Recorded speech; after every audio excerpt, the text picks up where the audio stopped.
In today's video, I'm going to teach you how to reactivate suspended user account in Google Workspace. Google Admin Tips, 5 minutes. We'll walk through the exact path in the admin console and cover what to do if the suspension is tied to billing or a policy issue, so you can get your teammate back online quickly and safely. First, open the Google Admin Console in your browser and sign in with an administrator account. From the home page, open the main menu. On the left panel, look for Directory. If you don't see Directory, your account likely doesn't have the super admin privilege required to manage users at this level. In that case, you'll need someone with the right role to follow these steps or grant you the necessary admin role before you proceed. Once you're in Directory, click Users. This is where every account in your organization lives.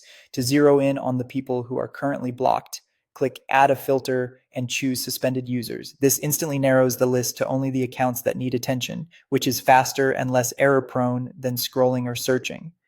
Next, click the suspended user's name to open their profile page. Then select Reactivate in the top right corner. Confirm the action. Reactivation usually takes effect within moments, though it can take a short time to propagate across all services.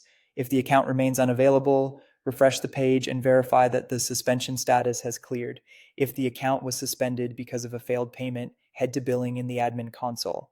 Review your subscriptions, make sure the primary payment method is valid, and update any expired cards or address details. Once billing is in good standing, the user can be reactivated as shown, and access should be restored shortly. If the suspension cites abuse or a policy violation, reactivation may not be immediate. These cases can involve automatic, temporary, or permanent restrictions. Follow the on-screen guidance to submit an appeal if available, provide any requested context, and monitor the admin console for status updates. Only proceed with reactivation once the restriction is lifted.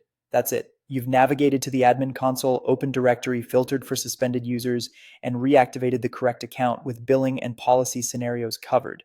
Keep a short note of the reason for the suspension and the fix in your internal admin log so future reviews are clear. Thanks for watching, and I hope this helps you move quickly while keeping your workspace secure.